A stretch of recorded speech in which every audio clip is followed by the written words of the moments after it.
میرے محترم دوستوں اور بزرگوں، دنیا کی زندگی بہت تھوڑی ہے، بہت مختصر ہے، بہت جلدی گزر جاتی ہے۔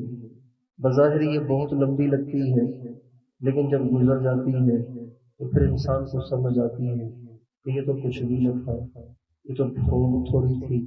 اللہ تعالیٰ قرآن پاک میں فرماتے ہیں جب انسان دنیا سے چلا جاتا ہے، جب انسان دنیا سے چلا جاتا ہے تو دنیا سے جانے کے بعد وہ یہ سمجھتا ہے کہ میں نے دنیا میں ایک صبح یا ایک شام گزاری ہے، کأنہم لم یلبثوا الا عشیۃ او ضحاہا۔ جب وہ دنیا سے جائیں گے تو ان کو ایسے لگے گا جیسے ایک صبح گزاری ہے، ایک شام گزاری ہے، حالانکہ 80 برس گزار کے آئے تھے، 90 برس گزار کے آئے تھے، 70 60 برس گزار کے آئے تھے، عیاشیاں بدماشیاں برائیاں اور بدکاریاں کر کے آئے تھے، نفس کی شیطان کی مان کے آئے تھے۔ لیکن دنیا سے جانے کے بعد ایسے لگے گا کہ ہم نے تو ایک ہی صبح گزاری ہے، ہمیں تو ایک ہی رات گزاری ہے۔ میرے دوستو، جو زندگی اتنی مختصر ہو، جو زندگی اتنی تھوڑی ہو، جس کا گزر جانے کے بعد اندازہ ایک صبح یا ایک شام سے کیا جاتا ہو، بتائیے اس زندگی میں انسان اگر اللہ کو ناراض کرے اور اپنی کروڑوں برس کی زندگی کو برباد کرے، اپنی کروڑوں برس کی زندگی کو ضائع کرے، تو اس سے بڑا نادان اور ناسمجھ دنیا میں کون ہوگا؟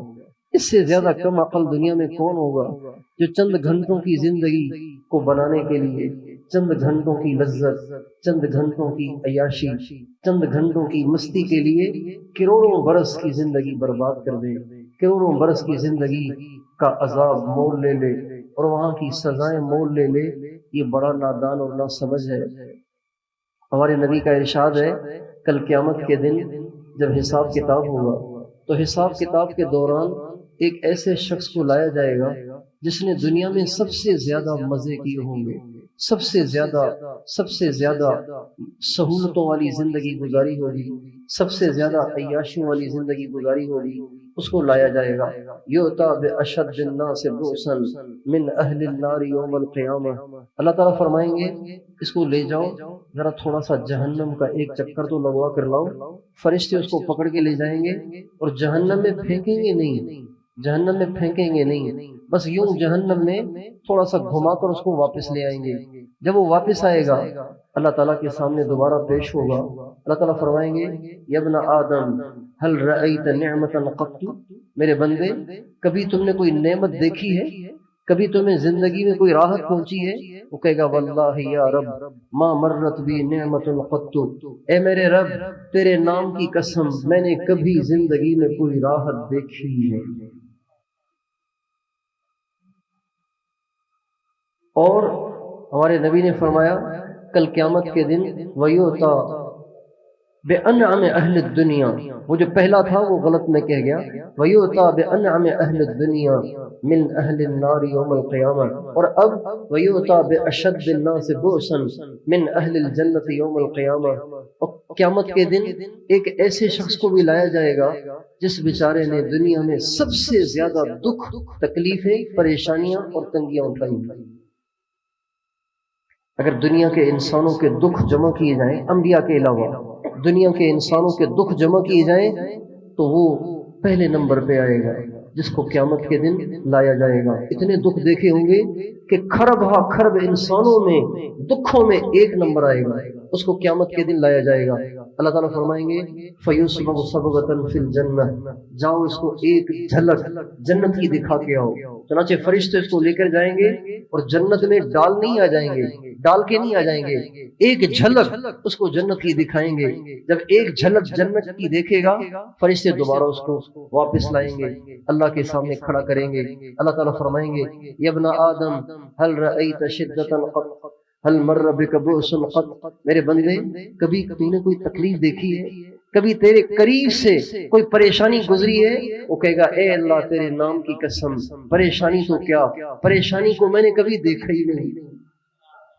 حالانکہ یہ وہ شخص ہوگا جس نے دنیا میں 1 نمبر دکھ برداشت کیے ہوں گے، دنیا کے سارے انسانوں کے دکھ کم ہوں گے، اس اکیلے کے دکھ زیادہ ہوں گے، لیکن پھر بھی جنت کی ایک جھلک دیکھ کر وہ بھول جائے گا۔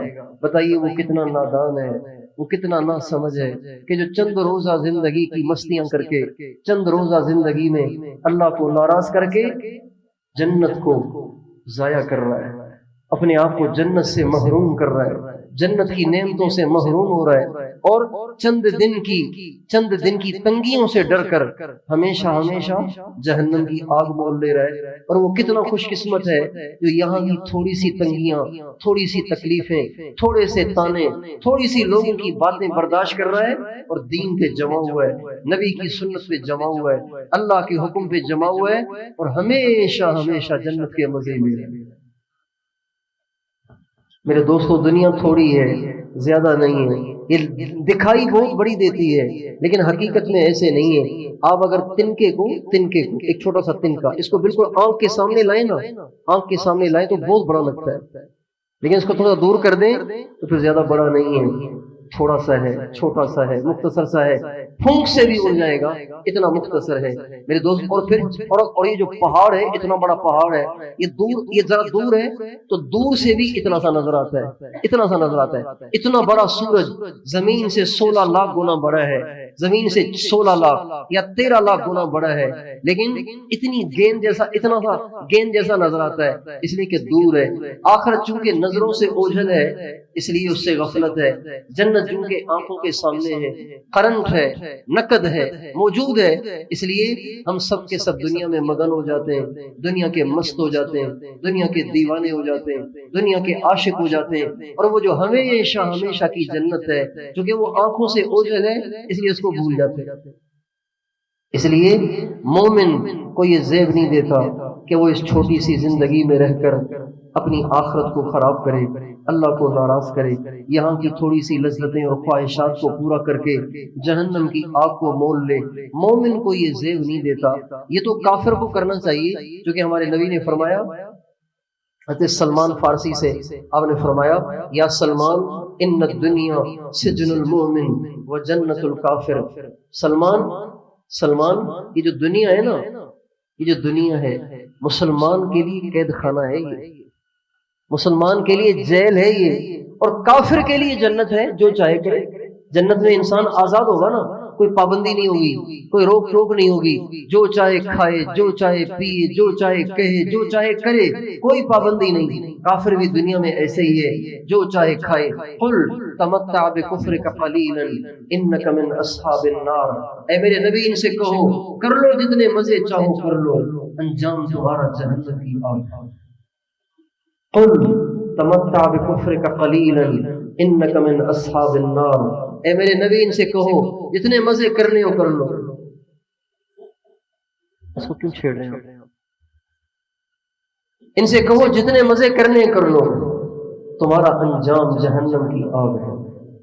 آپ سے پوچھتا ہوں، ایک آدمی ایسا ہے بچپن ہی سے اس نے صحت کی زندگی گزاری، پیسے کی زندگی گزاری، بچپن سے وہ پراڈوں میں گھوما ہے، بچپن سے وہ پجاروں میں گھوما ہے، بچپن سے وہ لینڈ کروزر میں گھوما ہے، اس کا گھر بہت عالی شان، اس کا بنگلہ بہت بڑا، اس کے گھر میں سہولتیں ساری موجود ہیں، بچپن ہی سے اس نے یہ سہولتیں دیکھی ہیں، اور ساری زندگی کبھی کوئی بیماری نہیں آئی، کبھی کوئی دکھ نہیں پہنچا، کبھی کوئی نقصان نہیں ہوا، کبھی کوئی پریشانی نہیں آئی، کبھی کوئی ٹینشن نہیں آئی، لیکن مرتے ہی دوزخ میں چلا گیا۔ اور ایک ایسا شخص ہے جو بیچارہ جب پیدا ہوا تو بچپن میں ہی باپ مر گیا، اور پھر تھا بھی غریب، کوئی وراثت بھی چھوڑ کے نہیں مرا، کوئی جائیداد بھی چھوڑ کے نہیں مرا، کرائے کے مکان میں رہتا تھا، اور بچہ ابھی دودھ پی رہا ہے اور وہ مر گیا، اب کرائے کے لیے بھی پیسے نہیں ہیں، اب ماں بیچاری بھیک مانگ رہی ہے اور وہ خود بھی بھیک مانگ رہا ہے، کبھی ماں نے کسی گھر کے برتن دھو لیے،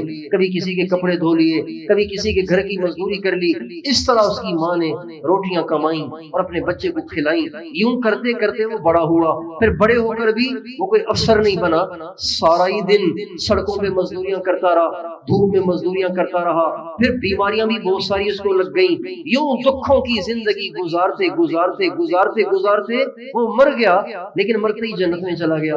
بتائیے ان دونوں میں سے کون سا کامیاب ہے؟ دوسرے والا کامیاب۔ اس لیے کہ اس کے دکھ تو اب ختم ہو گئے، اس کے دکھ اب شروع ہوئے، اس کے دکھ ختم ہو گئے، اس کے دکھ شروع ہو گئے، اور ایسے شروع ہوئے کہ جو ختم ہی نہیں ہوگی۔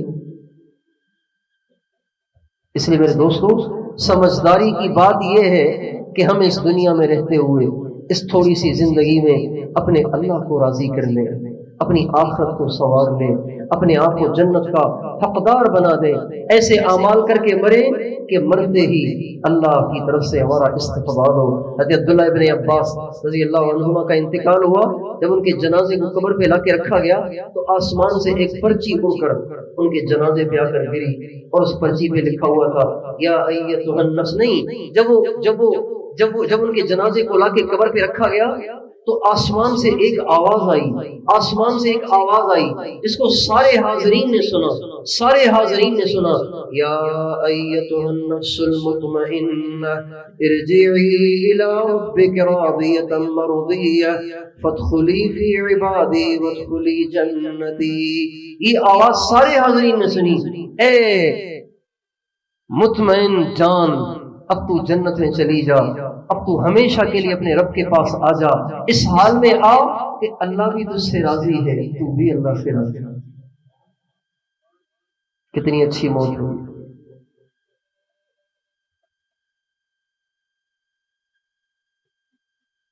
تھوڑی سی زندگی ہے، زیادہ نہیں ہے، بس اس کو ہم اپنے مالک کی مرضی کے مطابق گزار دیں، اس میں وہ ایسا کوئی کام مت کریں جس سے اللہ ناراض ہوتا ہے۔ انسان جن وجوہ سے اللہ کو ناراض کرنے والے کام کرتا ہے، اگر گہرائی سے سوچے تو اس کا پاگل پنا اور اس کی ناسمجھی اور اس کی نادانی کے سوا کچھ نہیں۔ ایک پولیس افسر نے میں نے کہا، آپ یہ رشوت کیوں لیتے ہیں؟ آپ کیوں اتنے غلط کام کرتے ہیں؟ آپ کا شعبہ اتنا بدنام کیوں ہے؟ کہ لگے تنخواہیں تھوڑی ہیں، گزارا نہیں ہوتا، اس لیے یہ کام کرتے۔ اب آپ اسی چیز کو لے لیجیے، تنخواہ تھوڑی ہے، گزارا نہیں ہوتا، لہذا رشوت لیتے ہیں، ظالم کا ساتھ دیتے ہیں، مظلوم کے خلاف کھڑے ہو جاتے ہیں۔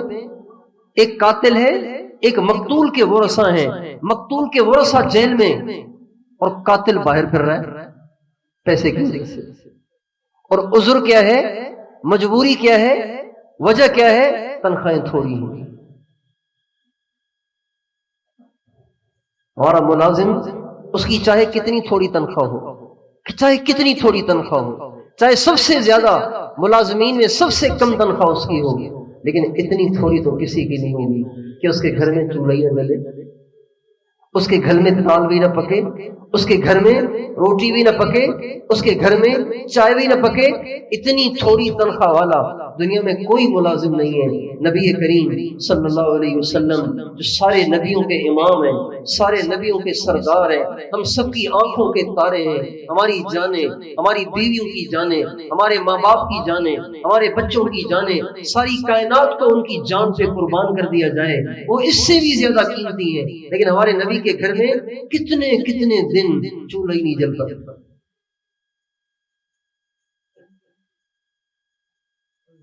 فاقہ چل سو چل، آپ گھر میں تشریف لاتے تو اب اہلیہ سے یوں نہیں کہتے تھے بیگم جلدی سے ناشتہ لاؤ، اب یوں نہیں کہتے تھے، اس لیے اب پتہ تھا کہ گھر میں کچھ نہیں ہوتا۔ بیگم کھانا لاؤ، بیگم ناشتہ لاؤ، بیگم رات کا کھانا لاؤ، آپ یوں نہیں کہتے تھے، آپ گھر میں آ کے پوچھتے تھے کچھ کھانے کو ہے؟ هل عندکم شیء، کیا تمہارے پاس کچھ کھانے کو ہے؟ گھر والے کہتے نہیں، آپ فرماتے انی اذا لصائم، چلو آج ہمارا روزہ ہی صحیح۔ ایسے نبی کے امتی ہو کر آپ یہ عذر پیش کر رہے ہیں کہ ہماری تنخواہیں تھوڑی ہیں اور ہم حرام کھا رہے ہیں۔ اس نبی کے امتی ہو کر جو اتنا با اختیار ہے، اتنا با اختیار ہے، اتنا با اختیار ہے، اتنی اس کی آسمانوں میں سنی جاتی ہے کہ اس سے زیادہ کسی کی نہیں سنی جاتی۔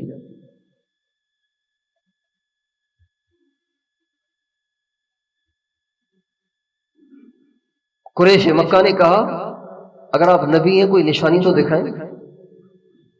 اس وقت آپ پہاڑی پہ کھڑے ہوئے اور اگر دکھاتا ہوں. آپ کا اشارہ تھا کہ چاند دو ٹکڑے ہو کر ایک ٹکڑا ادھر چلا گیا ایک ٹکڑا ادھر چلا گیا. آپ اختیارات کو دیکھیں کیسے. غزوہ تبوک سے واپس تشریف لا رہے ہیں. آپ نے چند صحابہ سے فرمایا راستے میں ایک چشمہ نظر آیا تھا مگر اس میں پانی تھوڑا تھوڑا آ رہا تھا, تم جلدی سے جاؤ, ہمارے جانور بھی زیادہ ہیں, 30,000 آدمی ہیں, ان کو پانی کی ضرورت ہے, راستہ بہت لمبا ہے, گرمی کا موسم ہے, تم ہم سے پہلے چلے جاؤ تاکہ پانی جمع کر لو. وہ بیچارے گئے تو صحیح لیکن قطرے قطرے کتنے جمع ہوتے. ادھر 30,000 آدمی ہیں اور ان کے اونٹ اور جانور ہیں, گدے گھوڑے اور جانور, اونٹنیاں ہیں, اتنے سارے جانور جو پانی پیئیں گے کتنے ٹنوں پانی چاہیے. تھوڑا سا پانی جمع ہوا, آپ علیہ السلام کے سامنے وہ چھوٹا سا برتن پانی سے بھرا ہوا پیش کیا گیا. آپ علیہ السلام نے اپنے مبارک ہاتھ کو اس میں ڈالا. صحابہ کہتے ہیں ہم نے انگلیوں کے بیچ میں سے فوارے چھوٹتے ہوئے دیکھے.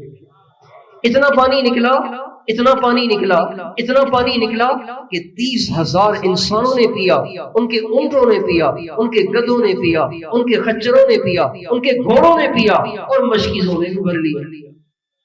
جو اتنا با اختیار ہے کیا وہ اپنی لختے جگر فاطمہ کے لیے 2 روٹیاں آسمان سے نہیں اتروا سکتا تھا؟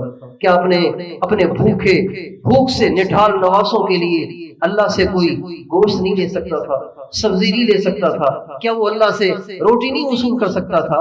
میرے دوستو, یہ سارے نبی کی تنگی کے واقعات, آپ کی بھوک کے واقعات, آپ کے اہل بیت کی بھوک اور فاقے اور تنگی کے واقعات اس لیے دکھائے گئے کہ بعد کے امتی یوں نہ کہیں کہ حضور کے بچوں نے تو مزے کیے, ہم اپنے بچوں کو بھوک سے بلکتا نہیں دیکھ سکتے اس لیے ہم نے حرام کمایا.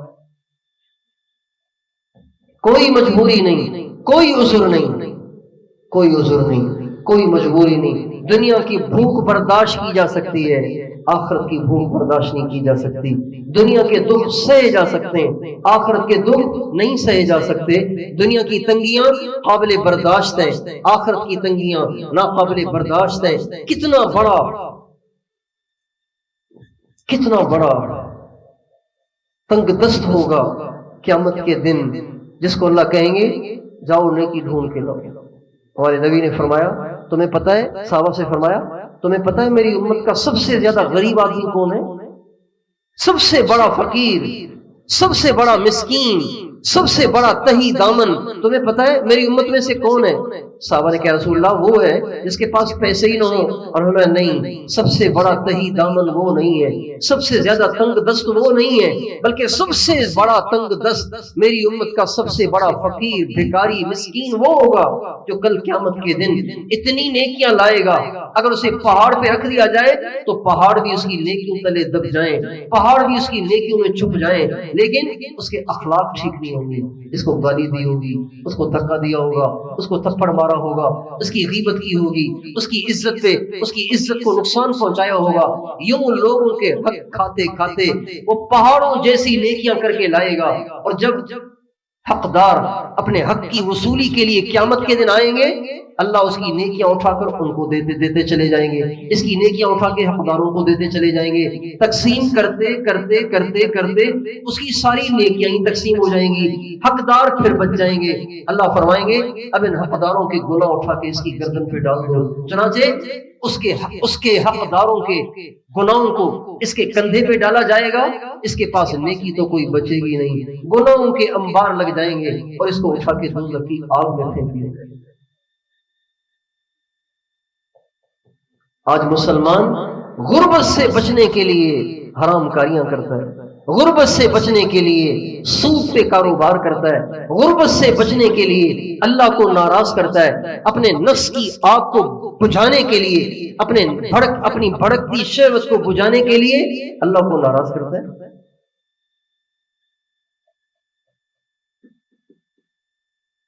لیکن اگر یہ مسلمان اس فاقے پر صبر کر لے, اس تنگی پر صبر کر لے, اس بھڑکتی شہوت پر صبر کر لے, اللہ کو ناراض نہ کرے, تو اللہ تعالیٰ فرماتے ہیں کہ تیرے خواہشات کو برداشت کرنے کا بدلہ میرے پاس جنت ہے اور تجھے ابھی سے اس کی خوشخبری دیتا ہوں. اللہ تعالیٰ فرماتے ہیں اما من خاف مقام ربہ ونہى النفس عن الہوى، اما من خاف مقام ربہ ونہى النفس عن الہوى فإن الجنة هي المأوى، جو اپنے نفس کی خواہشات کو روکتا ہے اللہ سے ڈر کر، اللہ کہتے ہیں ابھی سے سن لو جنت اس کا ٹھکانہ ہے۔ اور جنت کیا ہے؟ جنت کیا ہے؟ کسی وڈیرے کا بنگلہ نہیں ہے، کسی زمیندار کی کوٹھی نہیں ہے، جنت کیا ہے؟ اوفو، جنت ایسی ہے، جنت ایسی ہے، جنت ایسی ہے کہ کچھ نہ پوچھو، اس میں وہ کچھ رکھا ہے۔ اللہ تعالیٰ فرماتے ہیں فَلَا تَعْلَمُ نَفْسٌ مَّا أُخْفِيَ لَهُم مِّن قُرَّةِ أَعْيُنٍ جَزَاءً بِمَا كَانُوا يَعْمَلُونَ، جو بندے مجھے دنیا میں راضی کرتے ہیں ان کے لیے میں نے وہ نعمتیں تیار کر رکھی ہیں، ان کی آنکھوں کی ٹھنڈک کے لیے، ان کی راحت اور ان کی لذت کے لیے کہ کوئی جان ہی نہیں سکتا۔ حدیث قدسی میں اللہ فرماتے ہیں اعددت لعبادی الصالحین ما لا عین رأت ولا اذن سمعت ولا خطر علی قلب بشر، جو بندے نیک بن کر زندگی گزار دیتے ہیں، اپنے آپ کو برائی سے بچاتے ہیں، اپنے آپ کو بدکاری سے بچاتے ہیں، ان کے لیے ایسی نعمتیں تیار کی ہیں کسی آنکھ نے نہیں دیکھی، کسی کان نے نہیں سنی، کسی دل پہ اس کا خیال بھی نہیں گزرا۔ ہمارے نبی کا ارشاد ہے جب جنت والے جنت میں داخل ہوں گے نا، جنت میں داخل ہوں گے تو سب سے پہلا اعلان ان جنت والوں کے لیے پتہ کیا ہوگا؟ ان لکم ان تشبوا فلا تحرموا ابدا، اے جنت والو، چونکہ انسان دنیا میں پہلے سے دنیا کو دیکھ کے آیا ہے، اور دنیا کو دیکھ کر بہت ساری باتیں ایسی ہوتی ہیں جو تجربے سے سمجھ میں آتی ہیں، دھکے کھانے سے سمجھ میں آتی ہیں، ٹھوکریں کھانے سے سمجھ میں آتی ہیں۔ میں بچپن میں موٹر سائیکل چلانے کا شوقین تھا، بہت چلاتا تھا موٹر سائیکل۔ ایک دفعہ میرا ایکسیڈنٹ ہوا، یہ بازو سارے ٹوٹ گئے، تو ایسا مجھے اس دھکے سے سبق ملا کہ اب خود بھی موٹر سائیکل چلانا چھوڑ دی، اوروں کو بھی روکتا پھرتا ہوں۔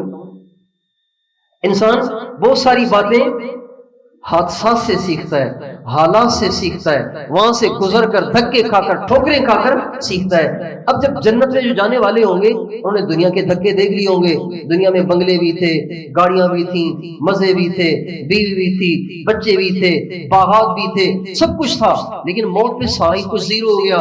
تو جنت والے جب جنت میں جائیں گے تو شاید ان کے دل میں یہ کھٹکا گزر رہا ہوگا کہ جنت ہے تو بڑی زبردست، لیکن اگر یہاں سے بھی نکال دیا گیا تو پھر کیا ہوگا؟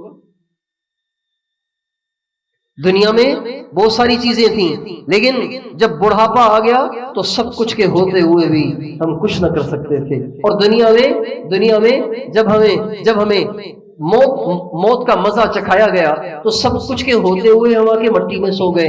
چنانچہ جب جنت والے جنت میں جائیں گے تو سب سے پہلا اعلان ان کو یہ سنایا جائے گا ان لکم ان تشبوا فلا تحرموا ابدا، اے جنت والو ہمیشہ جوان رہو گے، کبھی بوڑھاپا نہیں آئے گا۔ وَإِنَّ لَكُمْ أَن تَنْعَمُوا فَلَا تَبْأَسُوا أَبَدًا، اب ہمیشہ خوش رہو گے، دکھ دنیا میں رہ گئے، یہاں دکھ کا نام و نشان بھی نہیں۔ وَإِنَّ لَكُمْ أَن تَصِحُّوا فَلَا تَسْقَمُوا أَبَدًا، اب تم ہمیشہ تندرست رہو گے، کبھی تم پہ بیماری نہیں۔ اور ہمارے نبی کا ارشاد ہے جب انسان جنت میں جائے گا، جب مسلمان جنت میں جائے گا تو جنت میں جاتے ہی سب سے پہلے اس کی بیوی جو دنیا میں نیک تھی، اللہ کو راضی کرنے والی تھی، اللہ کے حکم پہ چلنے والی تھی، اپنے آپ کو برائی سے بچانے والی تھی، پاک دامن اور پاک باز تھی، نمازوں کی پابندی کرنے والی تھی، صدقہ خیرات کی پابندی کرنے والی تھی، وہ جو اس کی بیوی ہوگی نا دنیا میں، اللہ تعالیٰ اس کو جنت کی حور سے 70,000 گنا زیادہ حسین کرے گا، اور مرد سے 500 سال پہلے جنت میں لے جائے گا۔ جب مرد جنت میں جائے گا تو اس کی بیوی سب سے پہلے اس کا استقبال کرے گی، جنت کی حوریں استقبال کریں گی، فرشتے استقبال کریں گے۔ متکئین علی رفرف خضر وابقری حسان متکئین علی سرر